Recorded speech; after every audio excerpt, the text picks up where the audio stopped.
जी नमस्कार साथियों, good morning प्यारे बच्चों। हमारी जो आज की क्लास है उसमें टॉपिक है संधि। बहुत ही महत्वपूर्ण टॉपिक है और सारे टॉपिक हम सीक्वेंस में पढ़ रहे हैं। इससे पहले हमने वर्णमाला वाला टॉपिक कंप्लीट किया और हमारे जो टॉपिक बचे हैं संधि, उपसर्ग, प्रत्यय, लिंग और वचन। इसके अलावा सारे जो ग्रामर के टॉपिक हैं, हिंदी व अन्य भारतीय भाषाओं वाला टॉपिक से हमने डेमो शुरू किया ही था। इस बैच की शुरुआत की थी यूपीएसआई की। काव्य के 3 टॉपिक रहे, छंद, अलंकार हमने हिंदी व अन्य भारतीय भाषाओं के बाद पढ़ाया। तो कुल मिला के जो सिलेबस है हमारा वो कंप्लीट होने की तरफ है और उम्मीद करते हैं कि आने वाली जो क्लास होगी हमारी प्यारे बच्चों, उनमें ये सिलेबस से जो है कंप्लीट हो जाएगा। और कुछ लिटरेचर का पार्ट बचा है, कवि, लेखक व उनकी रचनाएं, हिंदी के प्रसिद्ध पुरस्कार, तो उस पर भी हम चर्चा करेंगे और साथ के साथ उसके कुछ नोट्स देंगे। हालांकि हमने वो सारे जो नोट्स है वो कहीं ना कहीं प्यारे बच्चों आपको पहले भी दिए हैं और उसके साथ साथ कुछ और महत्वपूर्ण से नोट्स हैं जो आपके पास अभी पहुंचने बाकी है। तो आज या कल में कुछ नोट्स होंगे तो वो भी आपको खोल के पढ़ने हैं, उनको से भी पढ़ के अपने आप खुद नोट्स तैयार आपको करने हैं। तो साथ के साथ आपके पास ये जो वीडियो हैं ये पेपर तक आपके पास रहेगी। जिस भी टॉपिक में आपको दिक्कत है तो आप दोबारा से पढ़ सकते हो, क्योंकि बैच के लास्ट में हम हमेशा डाउट सेशन लेते हैं और उस डाउट सेशन में आप दोबारा से इनमें से जिस भी टॉपिक में दिक्कत हो, जहां भी जिस क्वेश्चन में दिक्कत हो, आप पूछ सकते हो। लेकिन उसके साथ साथ आपको व्हाट्सएप नंबर भी इसीलिए दिया जाता है कि कई बार आप कोई पेपर दे के आते हो, अपने यूपीएसआई के पेपर से तमाम पहले आपने बहुत सारे फार्म भरे हैं जिनके एग्जाम कुछ के हो चुके हैं, कुछ के होने अभी बाकी है। वहां से भी अगर कई बार कुछ दिक्कत आती है तो आप उस क्वेश्चंस पे कहीं ना कहीं सॉल्यूशन ले सकते हो। दूसरी चीज आपको ये ध्यान रखना है कि कुछ टॉपिक ऐसे हैं जो कहीं ना कहीं हमें थोड़ा सा लर्न करने पड़ेंगे, याद करने पड़ेंगे। उनके लिए फिर नोट्स का जो रोल है वो बहुत ही महत्वपूर्ण हो जाता है। इसीलिए मैंने जानबूझ के हर टॉपिक के जो लिटरेचर्स वाला जो पार्ट्स है जो हमारे यहाँ पे आता है उसके अंदर प्यारे बच्चों हम कहीं ना कहीं जो 1.5-2 पेज का जो हमने एक असाइनमेंट तैयार किया है वो असाइनमेंट ही आपको पीडीएफ के रूप में मिलता है और वहां पे ऊपर लिखा होता है कि इससे 1 से 2 क्वेश्चंस की आने की पॉसिबिलिटी है, इससे 2 से 3 क्वेश्चंस आने की पॉसिबिलिटी है। तो आपको उनको सीरियसली लर्न करना है, याद करना है कि कौन सी रचना किस कवि ने लिखी है, किस सन में लिखी है, क्योंकि उस सन का कोई लॉजिक नहीं है। और मान के चलो गोदान उपन्यास लिखा गया है, मैं ये तो बता सकता हूँ कि उपन्यास क्या है, मैं ये बता सकता हूँ गोदान उपन्यास के अंदर क्या क्या घटनाएं हैं, लेकिन ये प्रेमचंद्र ने लिखा है तो ये आपको याद करना पड़ेगा कि गोदान प्रेमचंद्र का एक उपन्यास है। तो वहां से ज्यादातर जो क्वेश्चंस हो रहा है वो यही हो रहा है कि गोदान क्या है, कहानी है, उपन्यास है, आत्मकथा है या फिर इसके बाद में कोई नाटक है। दूसरी चीज आपको ये ध्यान रखना है कि वो वास्तव में समय क्या था जब गोदान उपन्यास लिखा गया और इसके बाद में वो किस कवि ने लिखा, ये उपन्यास क्या है, इसके अंदर क्या स्टोरी है। वहां से कभी क्वेश्चंस नहीं पूछा जाता है क्योंकि हमारा टाइटल ही है हिंदी के प्रसिद्ध कवि व उनकी रचनाएं। तो कवि पूछेगा, रचना पूछेगा, रचना दे के कवि पूछेगा, कवि दे के रचना पूछेगा। जब पुरस्कार की बारी आती है तो पुरस्कार में भी हमें यही 3 चीज लर्न करनी होती है कि कौन सा पुरस्कार किस सन में किस रचना पे किस कवि को दिया गया। थोड़ा ध्यान से सुनना क्योंकि ये बहुत ही महत्वपूर्ण क्लास होने जा रही है। जो बाकी की जो हमारी क्लास बची हुई है इसके अंदर कौन सा पुरस्कार किस सन में किस कवि को किस रचना पे दिया गया, यही हमारे वहां क्वेश्चन बनते हैं। तो ज्ञानपीठ पुरस्कार है, व्यास सम्मान है, भारती सम्मान है, हिंदी साहित्य अकादमी पुरस्कार है और उत्तर प्रदेश हिंदी जो संस्थान है उसके द्वारा जो पुरस्कार दिए जाते हैं वो भी प्यारे बच्चों वहां पे पुरस्कार पूछे जाते हैं। तो यानी कि जो पीडीएफ कुछ जो आपके पास है उनको पढ़ना बहुत ज्यादा जरूरी है और साथ के साथ जो नई और पीडीएफ में डलवाऊंगा अभी 1-2 दिन के अंदर उनको भी आप खोल के खुद पढ़ के अपने नोट्स खुद तैयार करोगे ताकि जब भी एग्जाम हो हम कम से कम समय में रिवीजन करके वहाँ अच्छा परफॉर्मेंस कर पाए। क्योंकि हिंदी का तो काम कंप्लीट हो जाएगा, अभी फार्म भराई भी नहीं गई है, पेपर कब होगा अभी क्लियर नहीं है, लेकिन उम्मीद है कि मार्च और अप्रैल में तक ये सारी चीज़ें कहीं ना कहीं आपको एकदम पेपर के नज़दीक लेके जाएगी। ठीक है, यूपी में जो चीज़ें होती हैं वहाँ पे कुछ कहना प्यारे बच्चों इतना आसान नहीं होता है। उम्मीद तो ये थी कि दिसंबर में नोटिफिकेशन आएगा, लेकिन यूपीएसआई का नोटिफिकेशन दिसंबर में नहीं आ रहा है, वो जनवरी में जाएगा और उसके बाद में मार्च से पहले पेपर होने की कोई पॉसिबिलिटी नहीं है। तो ये बात थी यूपीएसआई के संदर्भ में। तो यहां आज हमें टॉपिक कौन सा करना है, टॉपिक पढ़ना है हमें संधि। क्लियर। और एक क्वेश्चन से कोई डाउट पूछ रहा है कुंवर में प्यारे बच्चों, देखो ठीक है, यहां पे जब भी कोई अनुस्वार आप लो, पहली तो बात आपको यह ध्यान रखना है प्यारे बच्चों कि जब हम अर्धचंद बिंदु का प्रयोग करते हैं तो वहां उसके स्थान पे हम किसी वर्ण का प्रयोग करते ही नहीं। ये केवल और केवल क्या है, ये एक चिन्ह है, जैसे हलंत का एक चिन्ह है, इसमें हम वास्तव में वर्ण का प्रयोग करते ही नहीं। लेकिन जो ये अनुस्वार आता है ये इन 5 वर्णों के स्थान पे आता है। ये जो न और मैं है ये इन 5 वर्णों के स्थान पे अनुस्वार आता है। अब मान के चलो हमने यहाँ पे कोई शब्द प्रयोग किया है, मंगल शब्द प्रयोग किया या फिर हमने कंगन शब्द प्रयोग किया जैसे आप पूछ रहे हो, तो कई बार क्या होता है आपने चांद को ऐसे लिखते हो जो कि गलत है। चांद अपने आप में शुद्ध वर्तनीय है, तो आप अर्धचंद बिंदु के स्थान पर आप ये अनुस्वार का प्रयोग नहीं कर सकते हो और अनुस्वार के स्थान पे आप इसका प्रयोग नहीं कर सकते हो। किताबों में जो लिखा हुआ है दांत, वो ऐसे लिखा हुआ है जो कि गलत है। दांत अपने आप में प्यारे बच्चों अर्धचंद बिंदु के साथ होता है। क्लियर। तो ये चिन्ह अलग हुआ, ये किसी वर्ण के स्थान पे नहीं आता है, लेकिन ये चिन्ह अलग हुआ, ये वर्ण के स्थान पे आता है, लेकिन यहाँ इन दोनों में गलत लगा हुआ है। तो यहां आपको जब हम प्रयोग करने हैं, या मंगल प्रयोग किया, कंगन प्रयोग किया, तो ये जो बिंदी आई दोनों में, ये बेटे इसके स्थान पे आई। यहां जो हम व्यंजन प्रयोग कर रहे हैं पिछले कुछ क्लासों में, इस व्यंजन में जो बिंदी आई वो इस य के स्थान पे आई। यहां जो पतंजलि में जो बिंदी आती है वो प्यारे बच्चों इस य के स्थान पे आई, ये बिंदी इसके स्थान पे आई। यहां जो हम खंड प्रयोग करते हैं या जो पंडित प्रयोग करते हैं, तो वहां जो बिंदी आई वो इस न के स्थान पे आई। यहां जो हम हंस प्रयोग करते हैं, यहां ऊपर बिंदी लगाते हैं, तो यहां न का प्रयोग किया, संसार है, संजय है, यहां जो बिंदी लगाई वो इस न के स्थान पे लगाई। और यहां संविधान में जो बिंदी लगाई, तो दोस्तों ये जो अनुस्वार है जिसको हम बार बार बिंदी कह रहे हैं, वो अनुस्वार चिन्ह होता है और इन 5 वर्णों में से किसी एक के स्थान पे आता है। और वो पता कैसे चलेगा, जो भी हम साउंड उच्चारण कर रहे हैं, संजय न बोल रहे हैं ना, मैं थोड़े ही बोल रहे हैं, तो न के स्थान पे आई।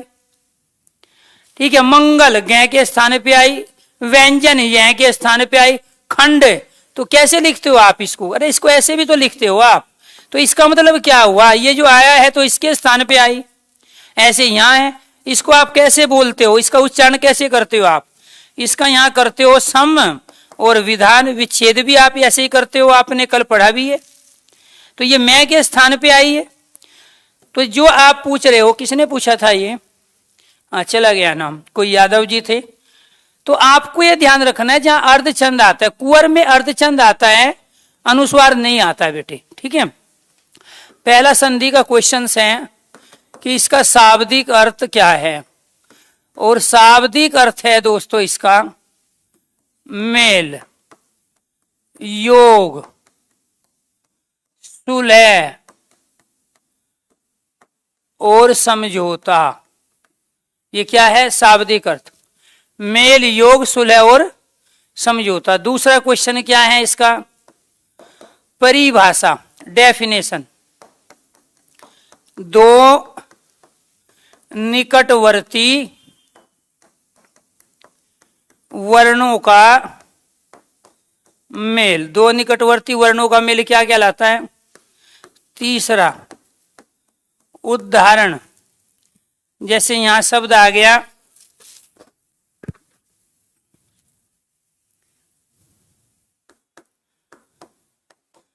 हिमालय, कैसे बना है, हिम और आल्य, यहाँ पे ए, यहाँ पे आ, दोनों को मिलके क्या बन गया, आ। ये क्या कहलाई, ये कहलाई संधि, इसको संधि कहते हैं। इसके बाद चौथा क्वेश्चन, संधि के कार्य, ये पूछे नहीं जाते, लेकिन कॉन्सेप्ट को समझने के लिए संधि के कार्य आपको पता होना चाहिए। एक कार्य क्या है? दो पुराने शब्दों के वर्णों के द्वारा नए शब्द की रचना करना। दो पुराने शब्दों के वर्णों के द्वारा नए शब्द की रचना करना संधि का कार्य है। नए शब्द का अर्थ पुराने शब्दों के अनुसार होना, ये भी संधि। शब्द की संरचना को नए शब्द की संरचना को छोटा रखना। और फोर्थ लास्ट है हिंदी शब्दकोश को, हिंदी शब्दकोश मतलब डिक्शनरी, हिंदी शब्दकोश को छोटा बनाना। प्यारे दोस्तों, आपको ये ध्यान रखना है कि यहाँ पे जो क्वेश्चंस हैं और कॉन्सेप्ट्स हैं उन दोनों को एक साथ समझने की कोशिश करो। क्वेश्चन पूछे जाते हैं, कोई शब्द देगा और उस शब्द में पूछेगा इसमें कौन सी संधि है, स्वर संधि है, व्यंजन है या विसर्ग है। या फिर वो पूछेगा कि ये जो शब्द दिया है इसका सही संधि विच्छेद क्या होगा। और सही संधि विच्छेद का मतलब यह है कि वो आपसे ये पूछना चाहता है कि ये शब्द बनने से पहले अपने किन दो रूपों में समाज में प्रचलित था, अर्थात ये शब्द बनने से पहले इसका रॉ मटेरियल क्या था, ये अपने पुराने किस रूप में था। अब यहाँ एक हिमालय शब्द आया, ये हिमालय तो तब बना ना जब समाज में हिम और आल्य था। अब आज से 4000 साल पहले संस्कृत बोली जाती थी, 2000 साल पहले भी, 1500 साल पहले भी संस्कृत में ही कम्युनिकेशन होता था। गांव में, शहरों में सब संस्कृत में आपस में बातचीत करते थे, लिखते थे चीजें को। तो उस समय हमारे पास बर्फ शब्द नहीं था, उस समय हमारे पास घर भी शब्द नहीं था। उस समय हम हिम का प्रयोग बर्फ की सेंस में कर रहे थे और घर के लिए हम आल्य का प्रयोग कर रहे थे। तो यहाँ एक हिम का प्रयोग हो रहा था, एक आल्य का।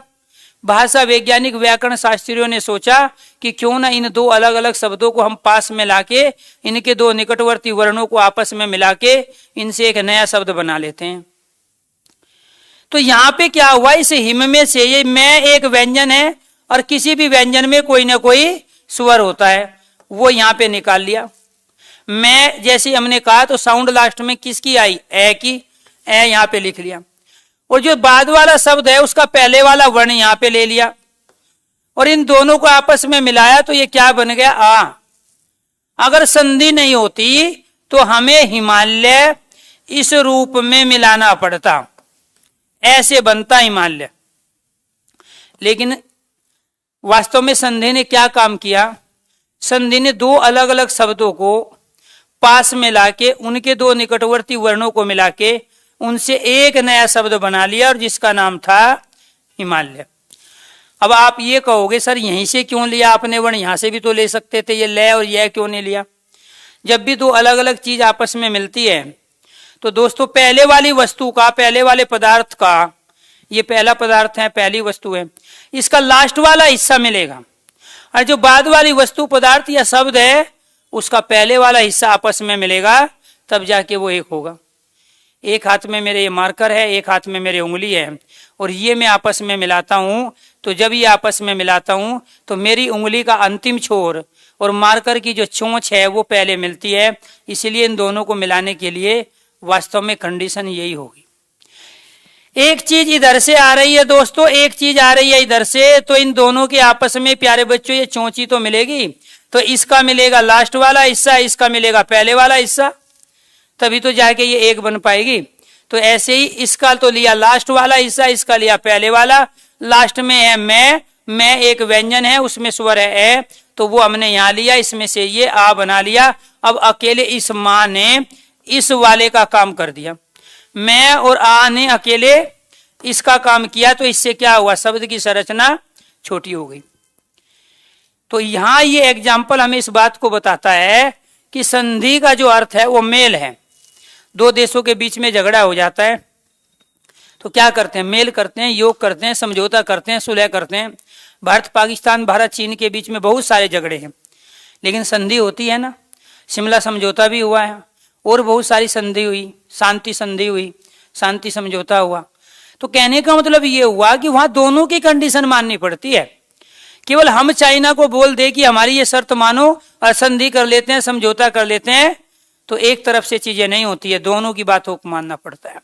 यहां भी दोनों के वर्ण लेने पड़ते हैं, तब जाके एक नया शब्द बनेगा, तब जाके समझौता होके एक नया शब्द आता है।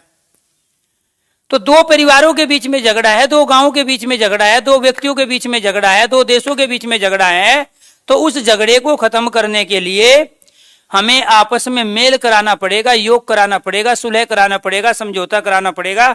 लेकिन वो समझौता, मेल और योग दोनों की कंडीशन पे होगा। और जब वो दोनों की कंडीशन पे होगा तो इसमें से ए लिया, इसमें से आ लिया और इससे एक नया शब्द बना लिया, हिमालय। इसीलिए संधि का शाब्दिक अर्थ मेल हुआ। कौन से मेल, दो वर्णों का मेल।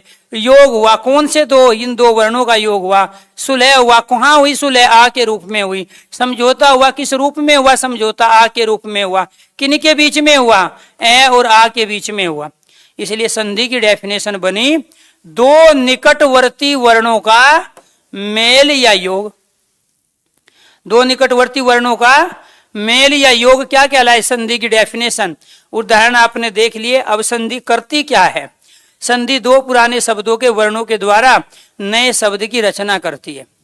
हमारे पास चार ऐसे कॉन्सेप्ट है हिंदी में, जिससे हम पुराने समाज में बिखरे हुए इधर उधर शब्द प्रयोग हो रहे थे, वहां से हमने उनको उठाया और उनसे नए शब्द बनाने की प्रक्रिया शुरू कर दी। उनमें से एक काम है संधि के द्वारा, दूसरा होता है उपसर्ग के द्वारा, तीसरा होता है प्रत्यय के द्वारा, चौथा होता है समास के द्वारा। समास आप पढ़ चुके और संधि के बाद आप उपसर्ग और प्रत्यय पढ़ोगे। यानी कि हिंदी में चार चीजें ऐसी हैं जो समाज में पुराने शब्द हैं, उनको लाके हम पास में उनसे नए शब्द बना सकते हैं। भाई संधि में भी तो दो पुराने शब्दों के निकटवर्ती वर्णों को मिलाते हैं तो नया शब्द बनाते हैं। समास में भी दो शब्द माता पिता लाए पास में, पितरों बना लिया। राज और पुत्र को पास में लाए, राजपुत्र बना लिया। कर्ण और अर्जुन को पास में लाए तो कर्णो अर्जुन बना लिया। तो समास भी क्या करता है, नए शब्दों का निर्माण करता है। संधि भी पुराने शब्दों से नए शब्दों का निर्माण करती है, लेकिन किसके माध्यम से, वर्णों के माध्यम से। उपसर्ग क्या करता है, किसी शब्द के आगे शब्दांश जुड़ता है। दिन आया, प्रति लगा दिया तो प्रतिदिन, जन्म है शब्द आ लगाया तो आ जन्म। उपसर्ग भी नए शब्दों का निर्माण करता है। सुनार शब्द आया, इन लगा लिया तो सुनारिन बन गया।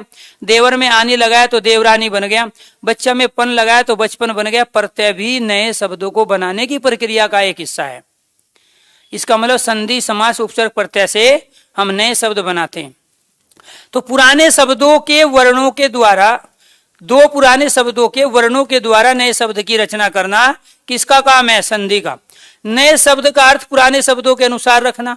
नए शब्द का अर्थ क्या है, बर्फ का घर। यहाँ हिम का अर्थ क्या है, बर्फ। आल्य का अर्थ क्या है, घर। तो ये क्या हो गया, बर्फ का घर। जो पुराने शब्द हैं उन्हीं के अनुसार अर्थ रहेगा नए शब्द का भी। ऐसा नहीं है इनका अर्थ कुछ और हो, इसका अर्थ कुछ और निकल आए। तो यहां आपको ये ध्यान रखना है कि जो पुराने शब्दों का अर्थ होगा वही नए का भी अर्थ होगा। अब मान के चलो किसी के घर में बच्चा पैदा हुआ है तो स्वाभाविक बात, जिससे पैदा हुआ उसी के गुण उसके अंदर आएंगे। ऐसे थोड़े ही है बच्चा पैदा हुआ पाकिस्तान में और उसमें भारत के गुण आ जाएंगे। तो पाकिस्तान में हुआ तो पाकिस्तानियों का बच्चा हुआ ना, तो गुण भी उसी के आएंगे। भारत में बच्चा पैदा हुआ तो भारतीयों का हुआ। तो यहां कहने का मतलब है जिसके द्वारा बच्चा पैदा हुआ, गुण भी, संस्कार भी उसी के आते हैं उसके अंदर। ऐसे यहाँ पे भी है, नए शब्द का अर्थ पुराने शब्दों के अनुसार होगा। नए शब्द की संरचना को छोटा रखना। अगर संधि नहीं होती तो आज हिमालय इतना बड़ा होता, ऐसे लिखते हम। लेकिन क्या किया इसने यहाँ पे क्या किया, शब्द की संरचना को छोटा किया। हिंदी शब्दकोश को छोटा बनाना तो हिंदी शब्दकोश को छोटा यानी कि डिक्शनरी को छोटा बनाने में संधि की बहुत बड़ी भूमिका है। अगर हमें हिम और आल्य का अर्थ पता है तो अब हमें हिमालय का अर्थ देने की जरूरत नहीं है। हिम का अर्थ बर्फ है, आल्य का अर्थ घर है, हिमालय क्या हो गया? बर्फ का घर। इसके बाद क्वेश्चंस आते हैं संधि के भेद से। संधि के भेद, संधि के 3 भेद होते हैं। 3 भेद क्यों होते हैं? हम एक शब्द पढ़ते हैं अतः, इसमें ये क्या है? स्वर, इसमें ये क्या है? व्यंजन, और इसमें ये क्या है? विसर्ग। यानी कि अतः इस बात का गवाह है, अतः इस बात का सबूत और साक्ष्य है कि हम 3 प्रकार के वर्णों का प्रयोग करते हैं, एक स्वर, एक व्यंजन और एक अयोगवाह अर्थात विसर्ग। जब वर्णों के मेल को हम संधि कह रहे हैं तो जितने भेद वर्ण के होंगे उतने भेद संधि के होंगे। संधि की डेफिनेशन क्या है? संधि की डेफिनेशन है कि 2 निकटवर्ती वर्णों का मेल। जब वर्णों का मेल संधि है तो जितने भेद वर्ण के होंगे उतने संधि के होंगे। वर्ण के भेद 3 है, स्वर, व्यंजन और अयोगवाह। और हम अतः इस बात की गारंटी देता है कि हम 3 प्रकार के वर्ण प्रयोग कर रहे हैं। अतः में ये स्वर है, तय व्यंजन है, ये विसर्ग है अयोगवाह के रूप में। तो इसका मतलब संधि के 3 भेद क्यों हुए? क्योंकि वर्णों के 3 भेद है। और ये 3 भेद कौन कौन से हैं? एक है स्वर संधि, और दूसरी है व्यंजन संधि, और इसके बाद तीसरा है विसर्ग संधि। ये 3 भेद होते हैं। स्वर संधि कहां होगी? 11 स्वर में से किन्हीं 2 स्वर का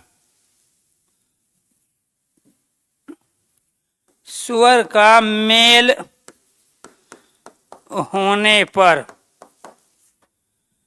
व्यंजन संधि कहां होगी? जहां एक व्यंजन और एक स्वर आ जाए, या जहां पर 2 व्यंजनों का मेल हो, वो क्या कहलाएगी? व्यंजन संधि। विसर्ग कहां होगी?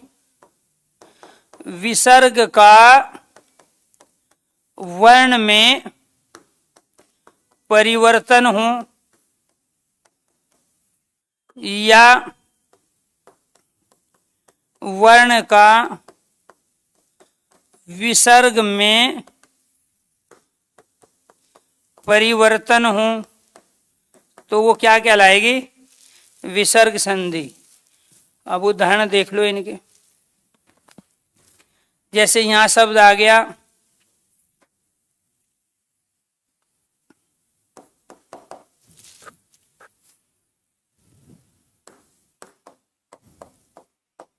देवालय।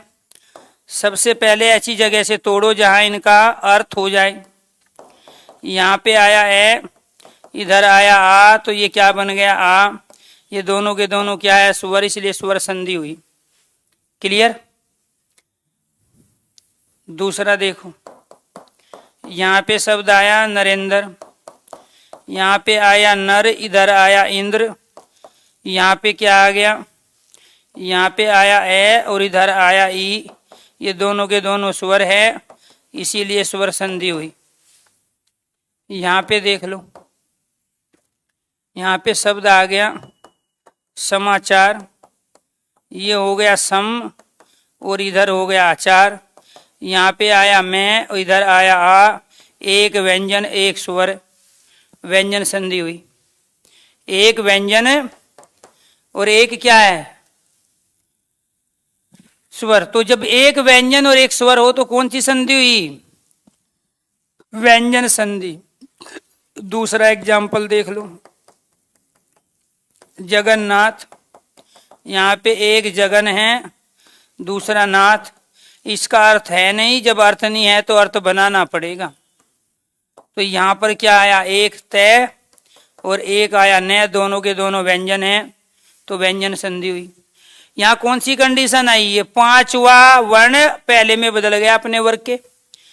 अभी एक क्लास पहले आपको बताया गया था कि प्रत्येक वर्ग का तीसरा, पांचवा और पहला शब्द का अर्थ बनाने के लिए आपस में बदल जाते हैं। तय थे दे दे ने, तय वर्ग का अंतिम वर्ण है ने, इससे अर्थ बना नहीं, अर्थ नहीं बना तो किसने बनाया, तय ने बनाया। जब इस वाले सिपाही से काम नहीं होगा तो कौन करेगा, सब इंस्पेक्टर करेगा। जब इस पांचवे वाले सिपाही ने अपना काम नहीं किया तो इस कांस्टेबल का काम ये सब इंस्पेक्टर करके देगा। क्लियर। तो इसीलिए यहाँ पे आपको ध्यान रखना है, ये पहली कंडीशन, ये दूसरी, तीसरी में जाके शब्द बना, ये दोनों के दोनों व्यंजन हैं, इसलिए व्यंजन संधि हुई। यहाँ पे क्या शब्द आ गया, निर्धन। कैसे बना है, ये निर और धन, इसका कोई अर्थ नहीं हुआ, और जब अर्थ नहीं हुआ तो ये विसर्ग में बदल गया। नी का अर्थ बिना, धन पैसा, जो बिना पैसे का है वो क्या कहलाया, निर्धन कहलाया। अब इस वर्ण का परिवर्तन किसमें हुआ दोस्तों, वर्ण का परिवर्तन हुआ, इस वाले वर्ण का परिवर्तन, ये तो आधार है, इस वाले वर्ण का परिवर्तन किसमें हो गया, विसर्ग में। अगर वो ये देता है हमें, ये पूछता है, तब हम ये कहेंगे कि ये विसर्ग किस में बदल गया, इस वाले आधे रह में बदल गया। इसी को कहते हैं विसर्ग का वर्ण में परिवर्तन, विसर्ग का इस वाले रह में परिवर्तन हो गया। और फिर ये तय कहाँ चला गया, ऊपर चुबारे पे, छत पे चला गया। या फिर वर्ण का जब उसने ये दिया तब हम क्या कहेंगे, ये आधार है किस में बदल गया, विसर्ग में बदल गया। तो जब वर्ण का विसर्ग में परिवर्तन हो या विसर्ग का वर्ण में परिवर्तन हो, वो संधि कहलाती है विसर्ग संधि। मैं आज ही संधि कंप्लीट नहीं करूंगा, आने वाले 2 से 3 लेक्चर संधि के होंगे और मजा आएगा, क्योंकि संधि एक ऐसा टॉपिक है जहां से हम शुद्ध और अशुद्ध वर्तनी भी सीखेंगे, कौन सी वर्तनी शुद्ध है और कौन सी अशुद्ध है। हम संधि को इसलिए नहीं पढ़ रहे हैं कि संधि से क्वेश्चन आता है और संधि का जो कॉन्सेप्ट है वो क्लियर करना है। हम संधि को इसलिए पढ़ रहे हैं क्योंकि आज जिंदगी में हमें पहली बार पता चलेगा कौन सी वर्तनी शुद्ध होती है और कौन सी वर्तनी अशुद्ध होती है। आज हमें जिंदगी में पहली बार पता चलेगा कि शब्द पुराने शब्दों से नए शब्द कैसे बनते हैं। आज जिंदगी में हमें पहली बार पता चलेगा कि शब्दों का अर्थ निकालने के लिए हमें किस तरीके का, किस कंडीशन का ज्ञान होना चाहिए। आज हमें पहली बार पता चलेगा कि विलोम शब्द और पर्यायवाची हम संधि के आधार पर ही याद कर पाते हैं। आज हमें पहली बार पता चलेगा कि उपसर्ग और प्रत्यय की पहचान हम संधि के द्वारा ही कर पाते हैं, अदरवाइज नहीं होगा। यानी कि 5 टॉपिक संधि पे डिपेंड हैं। एक तो शुद्ध और अशुद्ध वर्तनी, विलोम शब्द, पर्यायवाची, उपसर्ग और प्रत्यय, और एक है शब्द का अर्थ। अगर किसी शब्द का अर्थ आपको नहीं पता है, संधि आपको पता है, तो अर्थ अपने आप निकल आएगा। अब मैं पूछने लगूं दीपावली का अर्थ बताओ क्या है, तो दीप मतलब दिया, आवली पंक्ति, जो दिए की पंक्ति है उसको दीपावली कहते हैं। तो कहने का मतलब ये हुआ, पूरा अवशेष का अर्थ बताइए क्या होता है। पूरा मतलब पुराना, अवशेष बचा हुआ भाग, जो पूरा बचा हुआ भाग है उसको पूरा अवशेष कहते हैं। संधि पता होगी तभी तो कर पाएंगे, संधि विच्छेद आता होगा तभी तो अर्थ बता पाएंगे। इसीलिए हम संधि को इसलिए पढ़ रहे हैं क्योंकि हमें 6 टॉपिक की तैयारी करनी है। और वे 6 टॉपिक कौन से हैं, शाब्दिक अर्थ, शुद्ध वर्तनी, उपसर्ग और प्रत्यय, विलोम शब्द और पर्यायवाची, सारे टॉपिक का अपना सीक्वेंस होता है। ये तो स्वर संधि थी, ये व्यंजन है। मैं बहुत सारे एग्जाम्पल लूंगा। अब यहां से शुरू करते हैं, आखिर ये क्या है, फिर ये पढ़ेंगे, फिर वो पढ़ेंगे। क्लियर, चलो जी। स्वर संधि के भेद, और जिन्होंने क्लास ली है मेरी कंटिन्यू पिछली, उनको सारी चीज समझ में आ जाएगी, चाहे मैं किसी भी स्पीड से पढ़ाऊं। और जिन्होंने पिछली क्लास अटेंड नहीं की वर्णमाला की, उनको कुछ नहीं समझ में आएगा, क्योंकि सारे टॉपिक का अपना सीक्वेंस है, उसी के हिसाब से चीजें यहाँ पे चल रही है। अब मैंने पिछले यहाँ पे क्या लिखा, मैंने लिखा 11 स्वर में से कोई 2 स्वर होंगे। अब जिसको यही नहीं पता 11 स्वर क्या है तो उसको घंटा समझ में आएगा, क्योंकि पिछली क्लास में आपको बताया कि इनको हम स्वर कहते हैं। ये वाले प्यारे बच्चों क्या है, ये 11 स्वर है। अगर ये भी चीज मैं बार बार बताऊंगा तो सिलेबस तो जाके 1 साल में पूरा हुआ। क्लियर, ये क्या है, ये 11 स्वर है। ये बच्चों से भी पूछ सकते हैं, घर पे जो बच्चे हैं आपके, ये 11 स्वर कौन से होते हैं। हालांकि सब इंस्पेक्टर तो आपको बनना है, लेकिन बच्चे इसको अच्छी तरह बता देंगे 11 स्वर कौन से होते हैं और 13 कौन से होते हैं।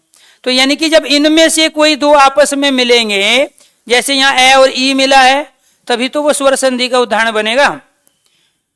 क्लियर। और जब किसी को यही नहीं पता कि व्यंजन क्या होते हैं तो वो क्या समझेगा यहाँ पे। तो इसीलिए जिसको व्यंजन के बारे में नहीं पता, स्वर के बारे में नहीं पता, विसर्ग के बारे में नहीं पता, वो पिछली 2 क्लास अटेंड करे, क्योंकि वहां बता चुके हैं कि अयोग वह 3 प्रकार के होते हैं। एक विसर्ग होता है, एक हलंत होता है, एक अनुस्वार होता है। ठीक है, उसकी चर्चा हो चुकी है वहां पे। वहां स्वर क्या है, व्यंजन क्या है, उनके कितने भेद हैं, और वे कौन कौन से स्वर और कौन कौन से व्यंजन, वो सारे पिछली क्लास में बता चुके हैं। स्वर संधि के भेद कितने भेद हैं? 5 भेद होते हैं। एक तो है दीर्घ संधि। कौन सी संधि है दोस्तों? दीर्घ संधि। क्लियर। दूसरी यण संधि। तीसरी गुण संधि। फोर्थ वृद्धि संधि। इसको ऐसे नहीं लिखते, इसको ऐसे लिखेंगे, छोड़ो, वहां आएगा नहीं। दीर्घ संधि, दूसरी यण संधि, तीसरी गुण संधि, फोर्थ वृद्धि संधि, और फिफ्थ अयादि संधि। ये 5 संधि होती है स्वर संधि के भेद की।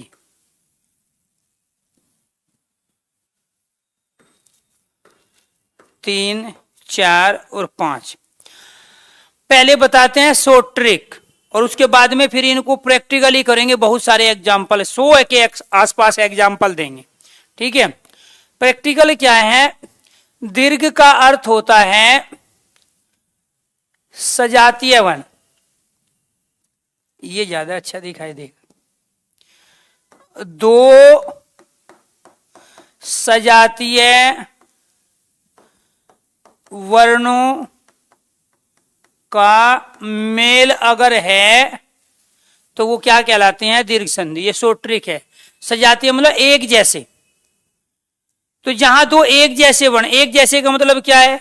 ए के साथ ए आ गया, ए के साथ आ गया, आ के साथ ए आ गया, और आ के साथ आ गया, तो सजातीय ही हुआ ना। अब ऐसे ई आए, 2 छोटे ई आए, 2 बड़े ई आए, एक छोटा एक बड़ा है, तो वो भी सजातीय है। ऐसे ऊ आए, 2 छोटे ऊ, 2 बड़े ऊ। ठीक है, एक छोटा एक बड़ा ऊ आए, ऐसे री आए। तो जहां 2 एक जैसे वर्ण आपस में मिलकर संधि करते हो, वे दुनिया के सारे एग्जाम्पल दीर्घ संधि के अंदर है, क्योंकि स्वर तो मेल को स्वर संधि कहते हैं। अब 11 स्वर में से कोई भी 2 एक जैसे वर्ण आ जाए तो वे सारे एग्जाम्पल किसके बनेंगे? दीर्घ संधि के बनेंगे। शब्द के बीचों बीच,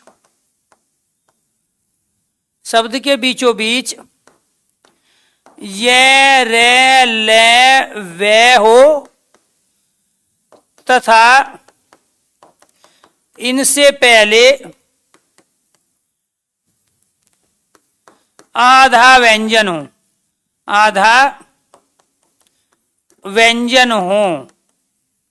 एग्जाम्पल देंगे अगले पेज पे। ये कंडीशन बता रहे हैं शॉर्ट ट्रिक। शब्द के बीचों बीच ये रे ले वे हो तथा इनसे पहले आधा व्यंजन हो, वो क्या कहलाएंगे? यण संधि।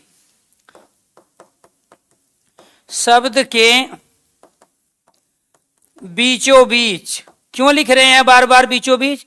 क्योंकि संधि 2 शब्दों के 2 वर्णों के बिल्कुल बीच में होती है। शब्द के बीचों बीच एक मात्रा आई औ की ओ, ऐ औ की हो, तो वो क्या कहलाता है? गुण संधि। शब्द के बीचों बीच दो मात्रा ऐ और औ की हो, तो वो क्या कहलाता है? वृद्धि संधि।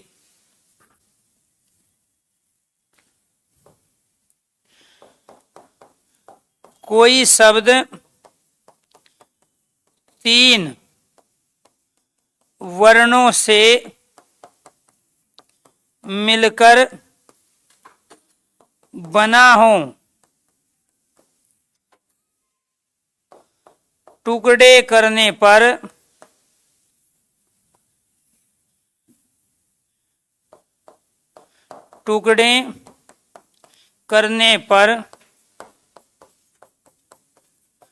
कोई अर्थ ना हो, वो क्या कहलाता है? अयादि संधि। ये शॉर्ट ट्रिक है इनकी। ये संधि कंप्लीट हो गई। अब इनके एग्जाम्पल समझने की कोशिश करो दोस्तों। अगर मैं यहां पे प्रयोग कर दूं, यहीं पे इसके एग्जाम्पल दे देते हैं, एक एक दो दो। जैसे यहां शब्द आ गया, ऊपर से लेंगे। यहां पे शब्द आया विद्यालय, भावार्थ दयानंद, दीपावली, पूरा अवशेष। यहां पे शब्द आ गया अत्याचार, मात्राज्ञा, अन्वेषण।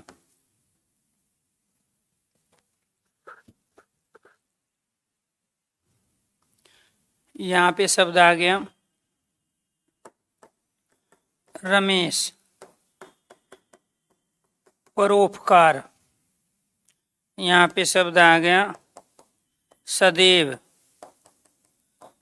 महाऔषधि। यहां पे शब्द आ गया नयन, नायक, पवन, पावन। समझने की कोशिश करना एक बार कंडीशन को क्या है।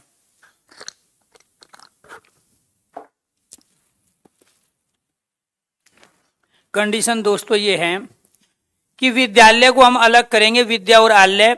विद्या का आ और आल्य का आ, ये क्या है? दो एक जैसे वर्ण। भावार्थ को भाव और अर्थ करेंगे, वैसे ए लेंगे और अर्थ का भी ए लेंगे, दोनों एक जैसे होंगे।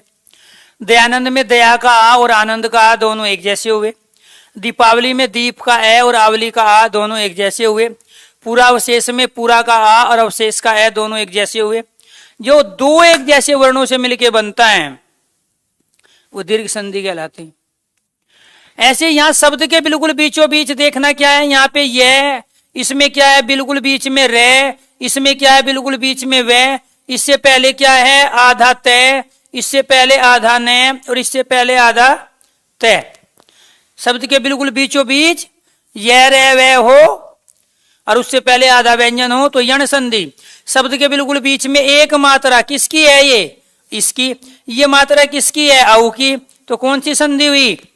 गुण संधि। शब्द के बिल्कुल बीच में कितनी मात्रा है? दो। ये किसकी मात्रा है? ऐ की। ये किसकी मात्रा है? औ की। जब दो मात्रा शब्द के बिल्कुल बीचों बीच हो तो वो क्या कहलाती है? वृद्धि संधि। और जो कोई शब्द तीन वर्णों से मिलकर बना, एक दो तीन, एक दो तीन, एक दो तीन, एक दो तीन, ना ढाई का, ना चार का, ना पांच का, ना 5.5 का। अयादि संधि के जितने भी एग्जाम्पल हैं वो सारे तीन वर्णों से मिलकर बनते हैं और कहीं से भी टुकड़े करते हैं, खंड करते हैं, संधि विच्छेद करते हैं, उनका कोई अर्थ नहीं होता, बाकी सब में अर्थ होता है। अयादि संधि एकमात्र ऐसी संधि है संधि विच्छेद करने पे अर्थ होगा ही नहीं और तीन वर्णों से मिलकर शब्द बनेंगे, इसलिए वो क्या कहलाया? अयादि संधि। इसकी और भी कंडीशन है, वो भी बताएंगे, लेकिन आपको यहां पे ये शॉर्ट ट्रिक देखनी है और इन कंडीशनों पे अप्लाई करना है। यहां पे मैं शब्द ले लेता हूं बेटे, यहां पे मैंने शब्द लिया भावार्थ। कैसे करेंगे संधि विच्छेद? ऐसी जगह से तोड़ेंगे जहां इसका अर्थ हो, क्योंकि सार्थक शब्दों से ही सार्थक शब्द बनते हैं। यहां से हमने क्या लिया? ए। इधर से क्या लिया हमने? ए। दोनों मिलके क्या बन गए? आ बन गए। ये दोनों क्या है? सजाती है। और जब सजाती है तो ये दीर्घ संधि कहलाई। क्या कहलाई? ये दीर्घ संधि कहलाई। इसके बाद में यहां शब्द हुआ दीपावली। ऐसी जगह से तोड़ेंगे जहां दोनों का मीनिंग हो जाए। एक दीप है, एक आवली, आवली पंक्ति, दीप दिया। यहां से लिया ए, इधर से लिया आ, और दोनों क्या हो गए? सजाती है। और जब दोनों सजातियां हुए तो ये भी दीर्घ संधि कहलाई। बात समझ में आई? यानी कि दो एक जैसे वर्ण आपस में लेंगे। यहां पे लिया एक पूरा अवशेष, यहां पे एक शब्द लिया पूरा, एक शब्द लिया हमने अवशेष। यहां पे लिया आ, इधर से लिया हमने ए, दोनों एक जैसे हैं। और जब दोस्तों दोनों एक जैसे हुए तो ये जो संधि कहलाई, ये भी दीर्घ संधि कहलाई। तो ये एग्जाम्पल किसके हुए? ये एग्जाम्पल हुए दीर्घ संधि के। किसके हुए? दीर्घ संधि के एग्जाम्पल हुए, क्योंकि एक जैसे वर्ण आपस में मिल रहे थे। क्लियर? दूसरा क्या पढ़ा आपने? यण संधि। अब यहां पे एग्जाम्पल ले लेते हैं। यहां एक शब्द आ गया इत्यादि, इसके बाद एक शब्द आ गया अध्यादेश, एक शब्द आ गया प्रत्यक्ष। देखना बीच में क्या है? यहाँ पे बीच में यह पहले आधा, बीच में यह पहले आधा, बीच में यह पहले आधा, तो क्या कहलाएगा? यण संधि। कैसे बनेंगे?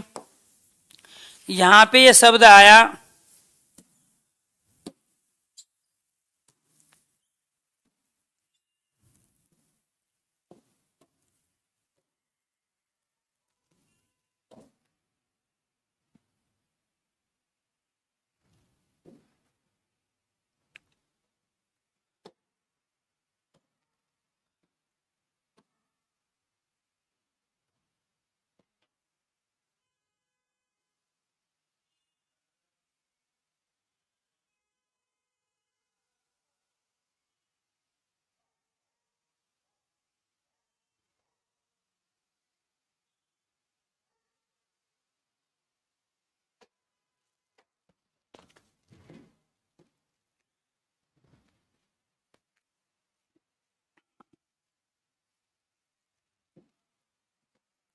यहां पे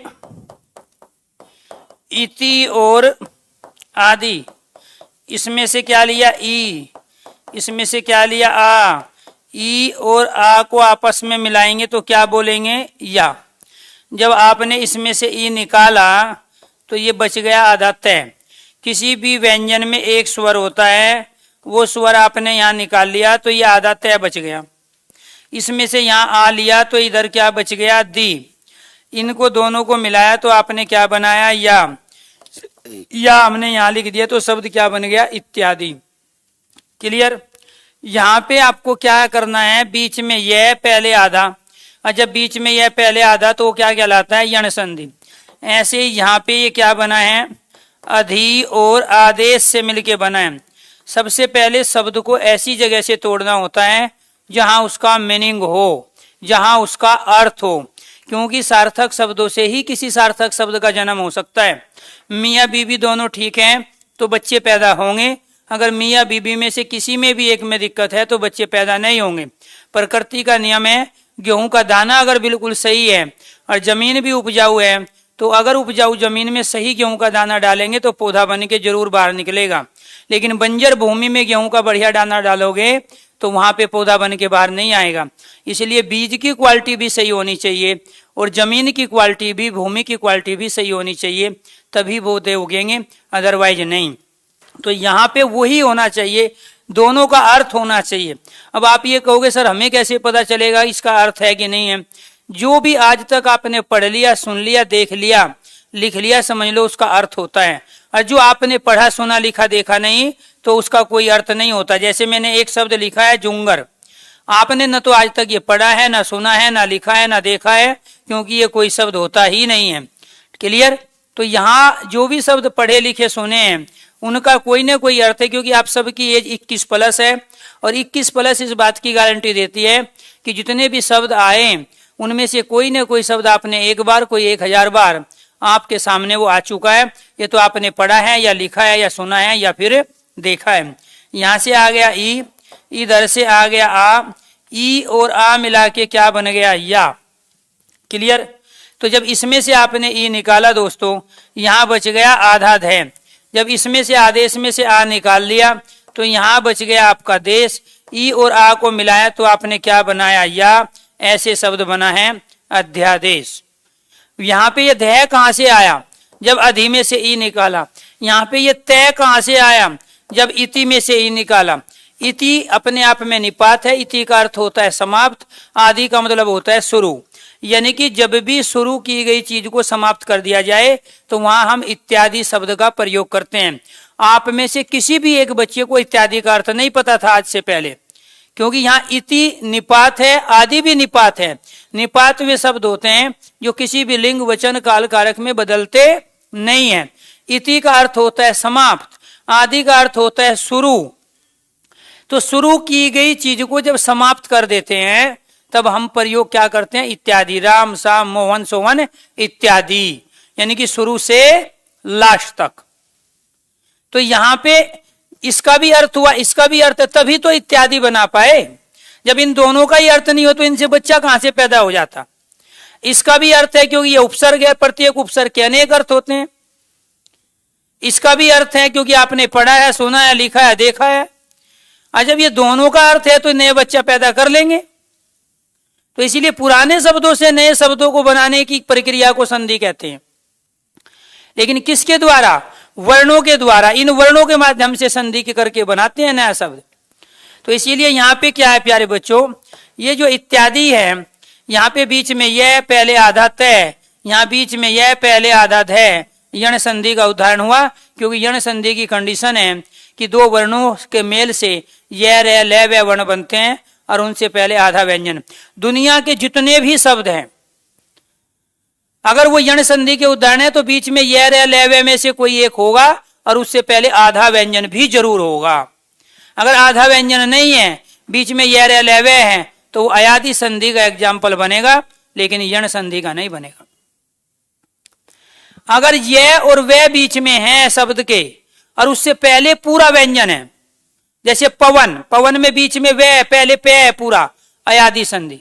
जैसे नयन, नयन में बीच में यह पहले पूरा न, अयादि संधि। लेकिन शब्द आ गया न्यून तो प्यारे बच्चों क्या बनाओगे? यण संधि।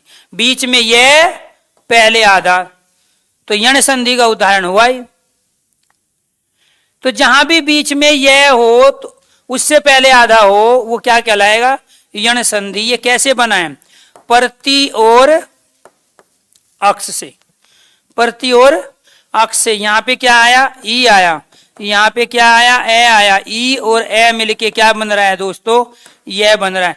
इसमें से ई निकाला, यहाँ आधा तय बच गया। इसमें से ये निकाला, यहाँ ये बच गया। इन दोनों को मिलाया तो यहाँ ये हो गया। ऐसे शब्द बनाया प्रत्यक्ष। तो क्या कंडीशन बताई थी आपको? आपको कंडीशन बताई थी शब्द के बीचों बीच यह, तो इससे पहले आधा व्यंजन। यहाँ पे सब में क्या है? शब्द के बीच में यह पहले आधा, शब्द के बीच में क्या है? शब्द के बीच में यह पहले आधा है, शब्द के बीच में यह है पहले आधा है, शब्द के बीच में यह है पहले आधा है। इसलिए यण संधि होगी। क्या क्या लाएगी यण? उपसर्ग कौन बताएगा? शाब्दिक अर्थ कौन बताएगा? इत्यादि का अर्थ कौन बताएगा? संधि। इससे पहले किसी को पता ही नहीं था इत्यादि का अर्थ क्या है, प्रयोग तो रोज कर रहे थे। यहां इसमें कौन सा उपसर्ग आया है? आप कहोगे वहां अध। इसमें कौन सा उपसर्ग आया है? आप में से कुछ करके आते ये कुछ करके आते ये और कुछ करके आते ये, लेकिन जो मेरे से पढ़ते हैं वो करके आएंगे केवल और केवल प्रति, क्योंकि संधि बताती है कि उपसर्ग कौन सा होगा। बिना संधि के कैसे पहचान लोगे? यहां पे संधि बताती है कि इसमें अधि उपसर्ग है, अध नहीं है। यहां पे संधि बताती है इत्यादि का अर्थ जो कार्य शुरू हुआ उसका लास्ट, शुरू से लास्ट तक, प्रारंभ से अंत तक, इत्यादि का अर्थ। क्लियर? चलो जी, ये समझ में आ गई बात। ये सारे के सारे एग्जाम्पल दोस्तों किसके थे? ये सारे एग्जाम्पल थे यण संधि के। किसके थे? यण संधि के। अब मैं आपकी थोड़ी परीक्षा लेता हूं और फिर पूछता हूं, बताइए कि इसमें कौन सा शब्द होगा और कैसे होगा।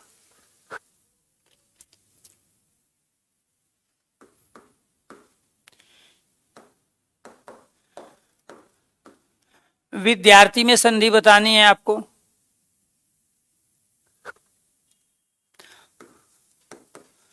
भावार्थ में संधि बतानी है।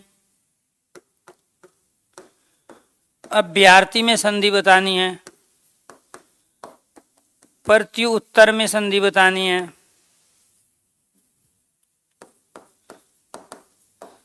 अध्यक्ष में संधि बतानी है। अन्वय, स्वागत, मात्राज्ञा, पितरादेश। बताइए जी कौन सी संधि होगी और क्यों? अगर अपने कंडीशन थोड़ी सी समझी है सो ट्रिक, तो आप उसी के आधार पे बता सकते हो। अगर यहां तक चीजें समझ में आई है, आंसर तो मैं दे दूंगा, कोई दिक्कत नहीं है। अब तक जो मैं समझाने की कोशिश कर रहा हूं कि संधि का कॉन्सेप्ट किस तरह से काम करता है, अगर वो समझ में चीजें आई है तो आप ओके कीजिए, यस कीजिए, तब मैं आगे बढ़ूंगा। मैंने ये कहा था अगर आपको इनमें से लग रही है कि इसमें से कोई दीर्घ संधि है तो दीर्घ संधि के लिए आप एक टाइप करोगे। आपको लग रहा है इसमें यण संधि है, दो टाइप करोगे। आपको लग रहा है गुण संधि तो तीन टाइप करोगे। और आपको लग रहा है इसमें वृद्धि संधि तो चार टाइप करोगे। और आपको लग रहा है इसमें आदि संधि का कोई एग्जाम्पल है तो आप पांच टाइप करोगे। क्लियर? दीर्घ के लिए एक, यण के लिए दो, गुण के लिए तीन, वृद्धि के लिए चार, आदि के लिए पांच।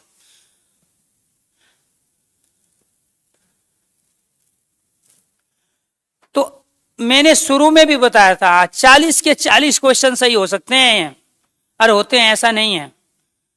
जितने भी ट्रेनिंग सेंटर पे लोगों ने ट्रेनिंग की है, जाके पूछो कितने क्वेश्चन हिंदी में करके आए थे और कहां पढ़े थे। वो एक दो क्वेश्चन इसलिए गलत करते हो क्योंकि वो रास्ते में जब एग्जाम हॉल से बाहर आओगे निकल के, वो रास्ते में भी तो सही करोगे ना एक दो क्वेश्चन, कुछ घर पे आके करोगे। आंसर की भी मिलाने की वेट करने की जरूरत नहीं है,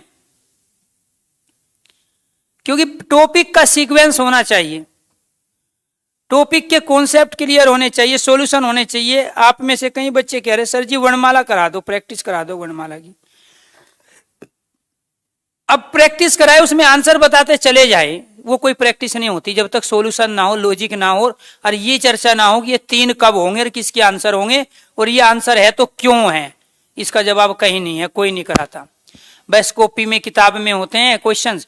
कोई ऐसा टीचर है जो अपने आप यहां से क्वेश्चन बना ले खड़ा होके? अरे चार एग्जाम्पल देने में हालत खराब हो जाती है, डेफिनेशन कहां से लाएगा बना के, सॉल्यूशन कहां से दे देगा आंसर होगे, पसीना आ जाता है नीचे ऊपर सब जगह। अगर मैंने यहां ये एग्जाम्पल दिया, कोई मुझे कहने लगे सर जी 10 एग्जाम्पल और दो, तो मैं तो उस काम को कर दूंगा क्योंकि मुझे 10 साल हो चुकी है। लेकिन बाकी से करो जो जितने भी गुरु घंटाल है, पसीना आ जाएगा देने में एग्जाम्पल। मैं ये नहीं कह रहा हूं कि मैं सही पढ़ाता हूं, मैं ये कह रहा हूं मैं सीक्वेंस में पढ़ाता हूं, मैं ये कह रहा हूं कि मैं लॉजिकली पढ़ाता हूं, मैं ये कह रहा हूं कि जो मैं पढ़ाता हूं वो पेपर में आता है। पढ़ा तो दुनिया रही है, तो यहां आपको ये ध्यान रखना है कि वो कॉन्सेप्ट आने चाहिए ना, वो कंडीशन पता होनी चाहिए। तो यहां क्या हुआ प्यारे बच्चों, इसको ऐसी जगह से तोड़ेंगे, तोड़ने की जरूरत ही नहीं हमें। यहां पे हमें डायरेक्ट दिखाई दे रहा है, इसमें बीच में आ है, इसमें बीच में यहाँ क्या है, आ है। और जब इसमें भी बीच में आ, इसमें भी बीच में आ है, तो आ कैसे बनेगा? दो छोटे ए को या दो बड़े आ को या एक छोटे एक बड़े आ को मिला के बनेगा। तो यहाँ पे क्या हुआ, एक शब्द आया विद्या और दूसरा आया यहाँ अर्थी। इसमें से लिया आ, इधर से लिया ए, दोनों हो गए सजातीय। और जब सजातीय हो गए तो ये कहलाए दीर्घ संधि। ऐसे ही यहाँ पे एक शब्द आया भाव, दूसरा शब्द आया अर्थ, इसमें से एक लिया ए, इसमें से भी लिया ए, ये बन गया यहाँ पे प्यारे बच्चों आ, और ये क्या है, सजातीय। ये क्या कहलाया, ये सजातीय कहलाया। और जहां दो सजातीय वर्ण एक जैसे वर्ण आपस में मिलते हैं वो क्या कहलाए, दीर्घ संधि कहलाए। ये भी सजातीय है, एक जैसे है, ये भी सजातीय है, एक जैसे। अब इसमें क्या है, बीच में यह पहले आधा, बीच में यह पहले आधा, बीच में यह पहले आधा, बीच में वह पहले आधा, बीच में वह पहले आधा, बीच में रह पहले आधा, बीच में रह पहले आधा। ये सारे के सारे यण संधि के एग्जाम्पल है। किसके, दुनिया का कोई भी एग्जाम्पल ले आओ, अगर बीच में यह, बीच में रे, बीच में वे आ जाए और उससे पहले आधा व्यंजन हो तो वो यण संधि का बनेगा। किसका बनेगा, यण संधि का। तो यहां अब कंडीशन समझो एक एक की, ये तो आपको पता चल ही गया है। ये सारे क्या है, यण संधि के एग्जाम्पल है। लेकिन अगर मैं यहां पे दूसरा आपको ये दे दूं, एक मैंने शब्द दे दिया आपको राकेश, महेंद्र, सतेंद्र,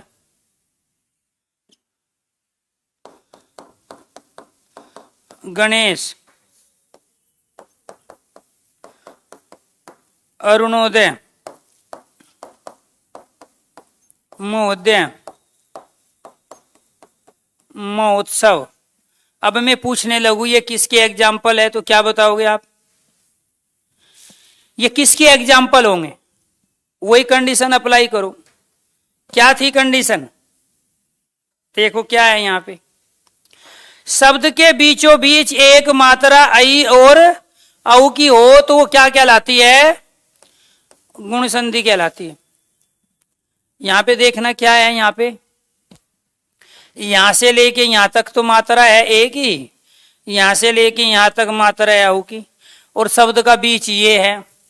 शब्द का बीच कहाँ है, शब्द का बीच ये रहा, ये शब्द का बीच ये रहा, यहाँ शब्द का बीच ये रहा, एक मात्रा, एक मात्रा, ये एक मात्रा, यहाँ ये औ की एक मात्रा, यहाँ औ की एक मात्रा।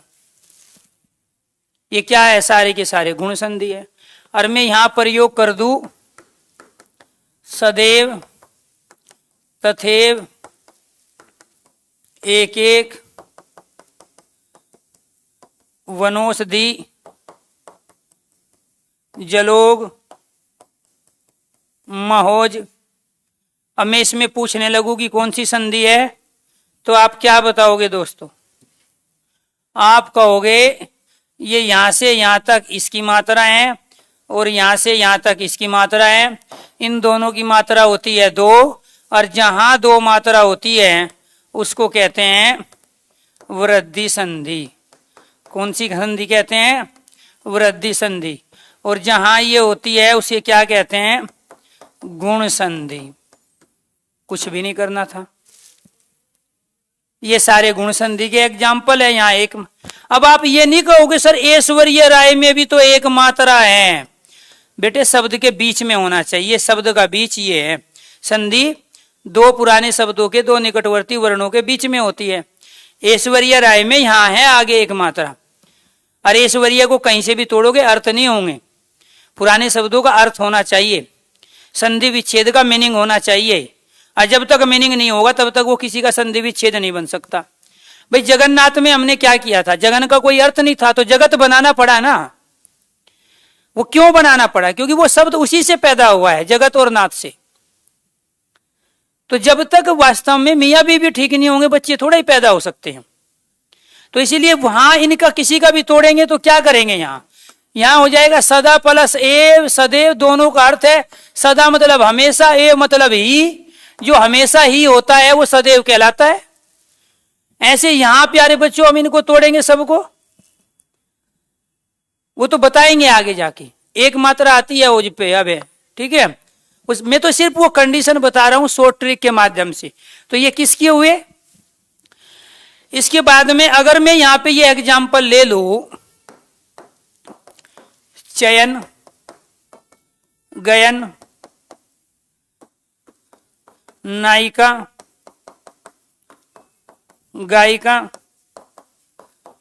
पवित्र, धवन, नाविक।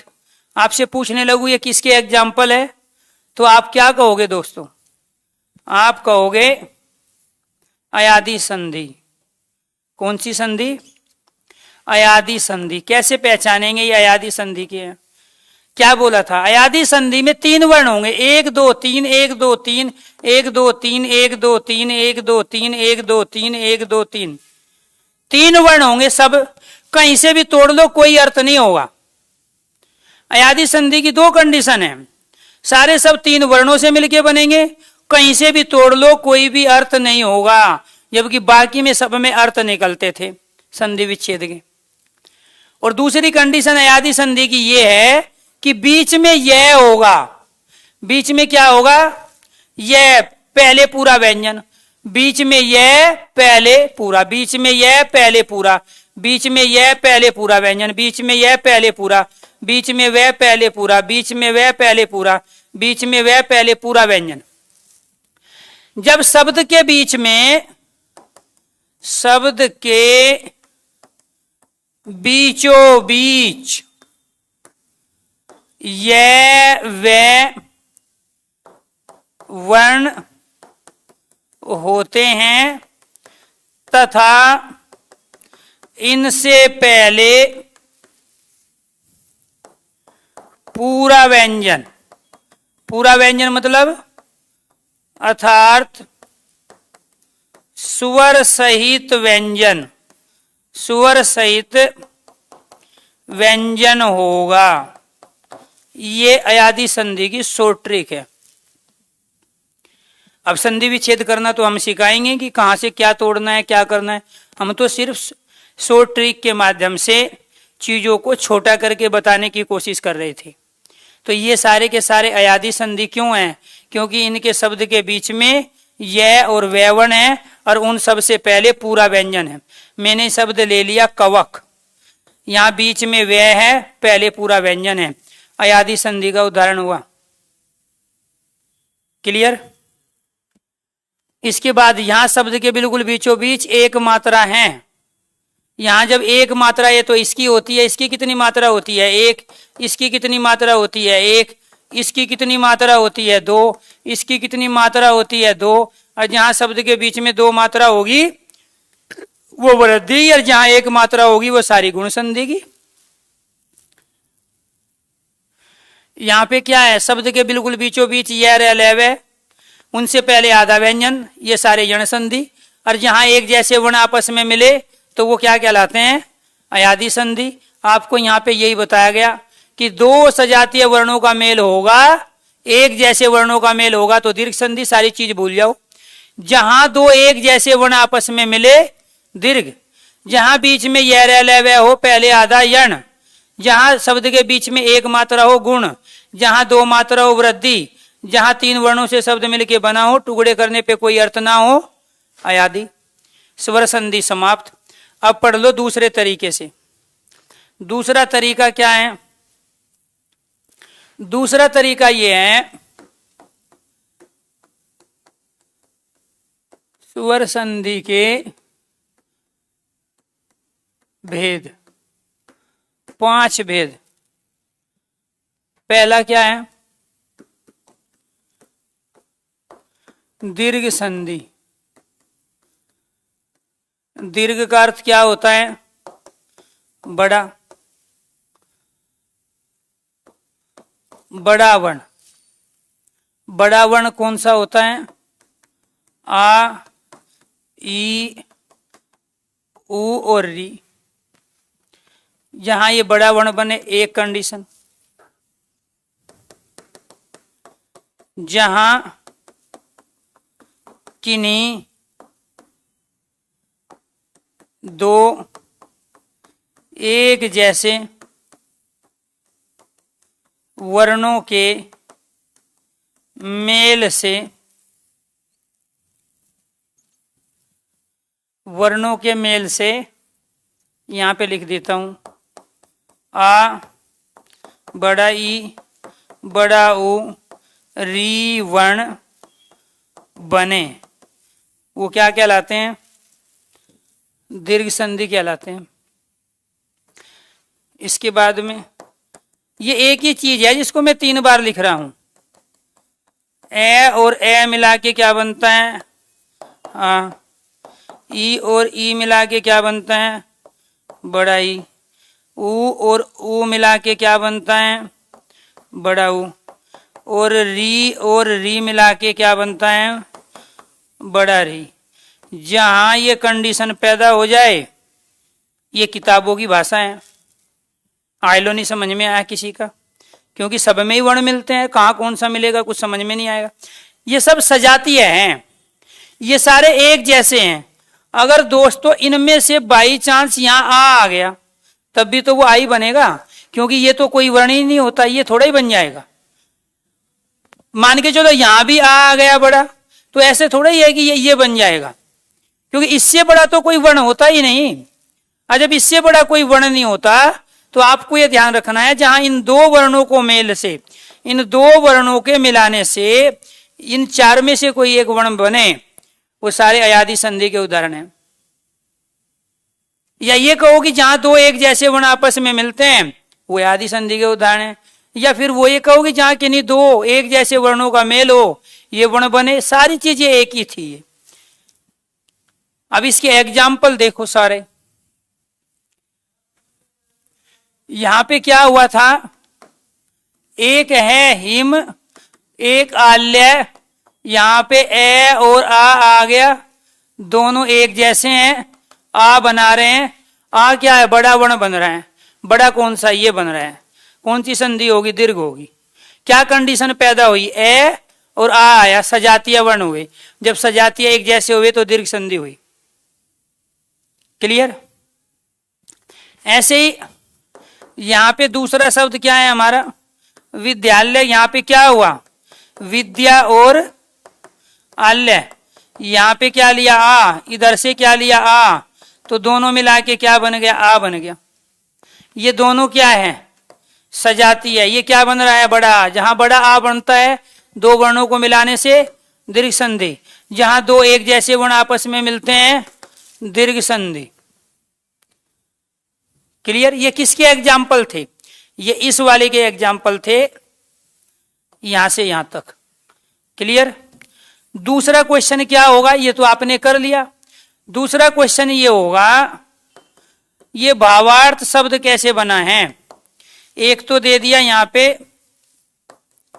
ये वाला, दूसरा दे दिया ये वाला, तीसरा दे दिया ये वाला, और चौथा दे दिया ये वाला। राइट आंसर बताइए क्या होगा? राइट आंसर क्या होगा? जब तक इसका आंसर नहीं दोगे, यानी कि वो संधि विच्छेद पूछ रहा है, भावार्थ के संधि विच्छेद। संधि विच्छेद मतलब शब्द को ऐसी जगह से अलग करना जहां उसका दोनों का मीनिंग हो, दोनों का अर्थ हो। संधि विच्छेद मतलब शब्द बनने से पहले अपने किन दो रूपों में था। संधि विच्छेद का मतलब है कि उसके मम्मी और पापा कौन थे, जहां से वो आया है पैदा होके। तो यहां इस मम्मी और पापा बताना है, भावार्थ का कौन है। ये शब्द बनने से पहले अपने किन दो रूपों में वो बताना है। और जब तक आंसर नहीं दोगे तब तक आगे नहीं बढ़ूंगा। और जो आंसर देगा 500 रुपया दूंगा। 500 रुपया आपकी आईडी आपके नाम के साथ है। जो इसका राइट आंसर देगा 500 रुपया देंगे। Clear? Very good. Krishna Deswal, Saurabh Pal, Mukesh, Arvind, Pankaj, Kiran, Bablu, Sangam, Ashish, Ankit, Manoj, Kapil, Dharmendra, Sonu, Sanjay, Pooja, Preeti, Kiran, Priyanka, Om, Yashi, Sunil, Bablu, Aarti, Kamlesh ji, सभी का गलत है। हाँ, आदेश पाल ने बताया वाया हो आदेश पाल को। अब तक आदेश पाल का सही है, लेकिन आदेश पाल को ये नहीं पता है कौन सा है। सारे सही है, वेरी गुड। कोई नहीं, हाँ अब आया समझ में, अब चेंज करने लगी। सारे के सारे गलत हैं, कोई भी सही नहीं है इनमें। सही कौन से हैं? सही ये है, ये भाव और अर्थ से मिलके बना है। जो आपने पढ़ा है, सुना है, लिखा है, देखा है, वो सार्थक शब्द होता है। आपने न तो आज तक ये पढ़ा, सुना, लिखा, देखा, और जब आपने दोस्तों ये न तो पढ़ा है, ना सुना है, ना लिखा है, ना देखा है, तो इसका मतलब आपने ये तो है, इसका तो अर्थ है, लेकिन इसका नहीं है, इस वजह से ये पहला नहीं होगा। आपने आज तक ना ये पढ़ा है, ना लिखा है, ना सुना है, ना देखा है, ये भी नहीं होगा। आपने ना इसको पढ़ा है, ना इसको सुना है, ये भी नहीं होगा। आपने ना इसको पढ़ा है, ना सुना है, ये भी नहीं। वार्त मतलब सारथी होता है, रथ को चलाने वाला जो सारथी होता है ना, उसका समानार्थी प्रयोग होता है वार्त, ठीक है। लेकिन यहाँ इस भावार्थ का अर्थ तो सारथी नहीं है, तो इसका मतलब ये इसकी वजह से नहीं है, ये इन दोनों की वजह से नहीं है, ये यहाँ जो हलंत लगा है इसकी वजह से नहीं है, इसका कोई अर्थ नहीं होता। और जब तक मियाँ बीवी दोनों ठीक नहीं होगी तो बच्चे पैदा होंगे नहीं। जब तक जमीन और बीज दोनों ठीक नहीं होंगे तो पौधा बन के बाहर आएगा नहीं। जब तक मम्मी पापा ही नहीं होंगे तो बच्चे होंगे ही नहीं। तो यहाँ इस भावार्थ का मम्मी पापा ये है, इसमें से क्या लिया हमने ए, इसमें से क्या आया ए, तो दोनों मिला के क्या बन गया आ। ये आ यहाँ पे आया, संधि यहाँ होती है, वो सही है, क्योंकि वो आपने पढ़े हैं, लिखे हैं, सुने और देखे।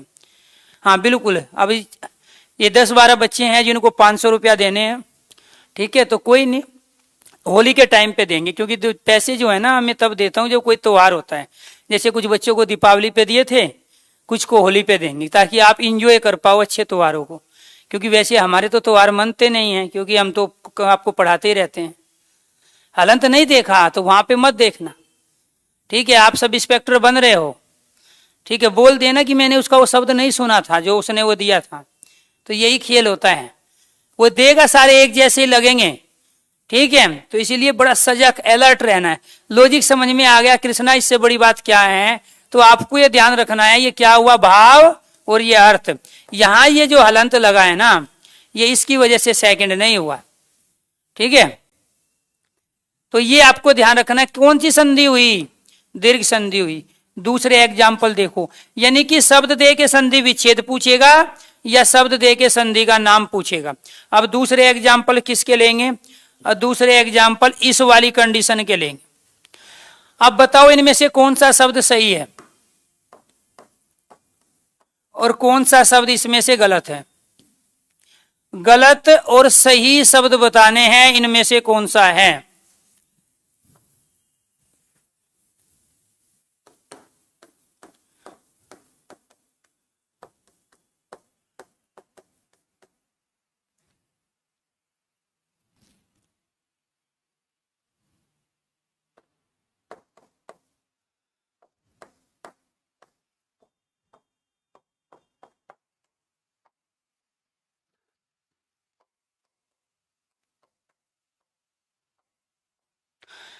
ये यहां पे जितने भी शब्द लिखे हैं, ये नंबर है 1, ये 2, इसका नंबर है 3, इसका 4, 5, 6 और इसका 7। इन 7 में से आपको ये बताना है कि कौन सी वर्तनी सही है और कौन सी वर्तनी गलत है, कौन सा शब्द शुद्ध है और कौन सा अशुद्ध। आपको केवल अशुद्ध शब्द बताना है। क्या बताना है? अशुद्ध शब्द, गलत वर्तनी बतानी है कौन सी है। ये 7 एग्जाम्पल यहां पे लिखे हुए हैं। करो जी, जल्दी जल्दी करो। ये कंडीशन तो समझ में आई गई। बड़ा वर्ण बनेगा, आ ई उ ये बनेंगे सब, ठीक है। जल्दी बताओ, इनमें से शुद्ध और अशुद्ध वर्तनी बताओ कौन सी है। शुद्ध और अशुद्ध वर्तनी बतानी है, फिर बाकी क्लास कर लेंगे। ये सारी की सारी वर्तनी सही है, सारी की सारी क्या है वर्तनी, ये भी सही, ये भी सही, ये भी सही, इनमें कोई गलती नहीं है, दिमाग नहीं लगाना है ज्यादा। और ये जो बनेंगे शब्द, ये देखो दोस्तों कैसे बनेंगे। ये जो शब्द बना है ये रवि और इंद्र को मिलके बना है। ये जो बना है एक कवि और इंद्र को मिलके बना है। और ये रवि और ईश को मिलके बना है। ये नदी और ईश को मिलके बना है। और ये भानु और उदय को मिलके बना है। और ये वधु और उत्सव को मिलके बना है। ये किसको मिलके बना है, वधु और उत्सव। और ये बना है लघु और उर्मी को मिला के। तो ये सारे की सारी वर्तनी सही है। रविंदर पे छोटी मात्रा नहीं होती, बड़ी मात्रा होती है। कविंदर पे भी, रवीश पे भी, नदीश पे भी। भानुदय में बड़ी मात्रा, इसमें भी बड़ी मात्रा। क्यों होगी बड़ी मात्रा, क्योंकि यहां से एक लेंगे ई, इधर से ई बन गया बड़ा ई। यहां से लेंगे ई छोटा, इधर से छोटा ई, बड़ा ई बनेगा। यहां से एक छोटा ई, एक बड़ा ई, ये भी बड़ा ई बनेगा। और जहां दो छोटे ई या एक छोटे एक बड़े को मिला के ई बनता हो, वहां कौन सी संधि होती है, दीर्घ संधि। ऐसे यहां छोटा ऊ आएगा और दूसरा क्या आएगा, छोटा ऊ, तो बड़ा ऊ बनेगा। यहाँ पे एक छोटा ऊ, दूसरा छोटा ऊ आएगा तो बड़ा ऊ बनेगा। यहाँ पे एक छोटा ऊ, दूसरा बड़ा ऊ आया तो बड़ा ऊ बना, इसीलिए यहाँ बड़े ऊ की मात्रा आई। क्लियर। और लास्ट एग्जाम्पल ले लेते हैं। यहाँ पे लास्ट एग्जाम्पल है प्यारे बच्चों, इन दोनों की कंडीशन तो हमने कर ली। ये वाला यहाँ पे एक शब्द है हमारा पितृ ऋण। ये शब्द कैसे बना है, ये बना है पितृ और ऋण को मिला के। यहाँ पे आएगा ये री, इधर से आएगा री, और दोनों को मिला के बना देगा ये बड़े वाला री। और जहां बड़ा री बनता है वहां दीर्घ संधि होती है। और जहां एक जैसे वर्ण दो आपस में मिलते हैं वहां दीर्घ संधि होती है। इसीलिए इसमें ये दो री यहाँ पे आए हैं। आज के लिए इतना ही, बाकी कराएंगे कल। धन्यवाद।